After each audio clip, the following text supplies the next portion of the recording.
అమరావతిపై YCP కుట్రలు ఇంకా ఆగడం లేదని సీఎం చంద్రబాబు మండిపడ్డారు. గత ప్రభుత్వ పాలనలో అన్ని వ్యవస్థలు నాశనమయ్యాయని 10 లక్షల కోట్ల రూపాయలు అప్పులు చేశారని మండిపడ్డారు. భవిష్యత్తును బంగారంలా తీర్చిదిద్దేందుకు ప్రయత్నిస్తుంటే ప్రజలను రెచ్చగొట్టేలా వైసీపీ ప్రయత్నిస్తోందని ఫైర్ అయ్యారు.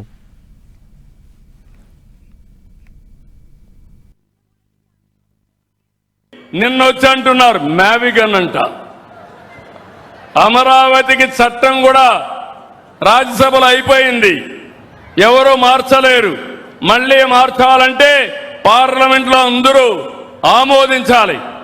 ఇప్పుడు అంటాడు దాన్ని నేను ఒప్పుకోను, మ్యావిగన్ పెడతానని.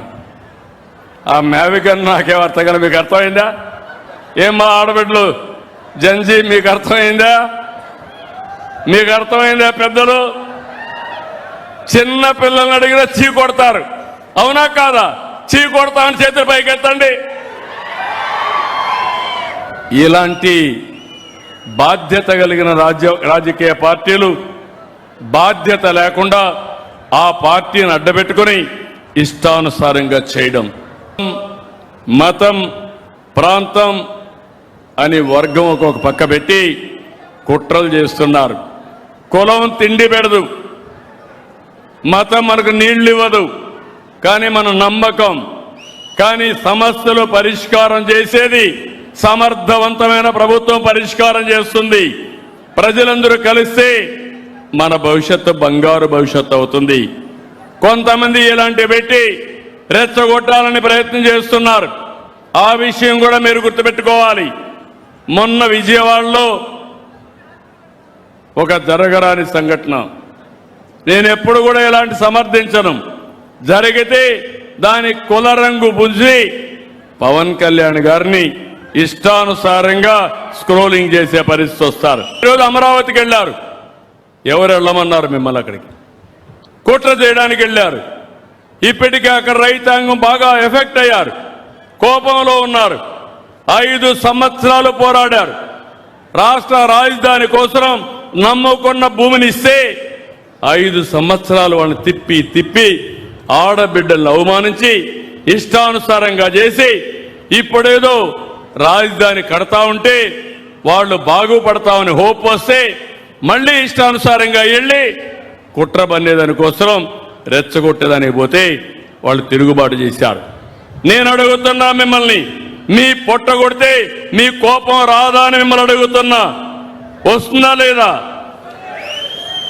ఎంత బాధపడ్డారు రాష్ట్ర అమరావతి రైతులు, కష్టపడ్డారా లేదా? సఫర్ అయ్యారా లేదా? 5 ఏళ్లు బాధపడ్డారా లేదా? బాధపడ్డారని చేతుల పైకెత్తండి. మళ్ళీ అదే కుట్ర, అదే పద్ధతి. వీళ్ళు మారరు. నేను అందుకే అన్నాను గొడ్డలి పార్టీ అని. ఈ గొడ్డలి పార్టీ ఎప్పుడైనా రాష్ట్రానికి చేటే. వీళ్ళు మామూలుగా రాజకీయానికి అర్హత లేని వ్యక్తులు. మారితే ఏం చేస్తాడో నాకే తెలియదు. అలాంటి నేరాలు చేస్తాడు, ఘోరాలు చేస్తాడు. ఒక పక్క ఘోరాలు నేరాలు జరగకుండా కాపాడుకోవాలి, మీకు న్యాయం చేయాలి, ఇంకో పక్క అభివృద్ధి చేయాలి. ఇది నాకు ఎప్పుడు కూడా, నేను రాజకీయ నాయకులతో పోరాడాను కానీ నేరస్తులు ఉండే రాజకీయ నాయకులతో నేను ఎప్పుడు పోరాడలేదు. ఈ విషయం మీరు గుర్తుపెట్టుకోవాలి. మనది పాజిటివ్ గవర్నెన్స్, వారిది క్రిమినల్ పాలిటిక్స్. ప్రజలు కూడా అప్రమత్తంగా ఉండాలి. రౌడీల్ని తయారు చేస్తున్నారు, గంజాయి బ్యాచ్ ని తయారు చేస్తున్నారు, బ్లేడ్ బ్యాచ్ ని తయారు చేస్తున్నారు, సంఘ విద్రోహ శక్తులు దగ్గర చేరుస్తున్నారు. ఇదే జరిగితే ఏ ఆడబిడ్డకు రక్షణ ఉండదు, మీ ఆస్తులకు రక్షణ ఉండదు. 5 ఏళ్లు చేసిన అరాచకాలను కరెక్ట్ చేయడానికి నాకు 15 ఏళ్లు పడతా ఉంది. మళ్ళీ అమర్తే ఏమవుతాం మీరు గుర్తుపెట్టుకోవాల్సిన అవసరం ఉంది.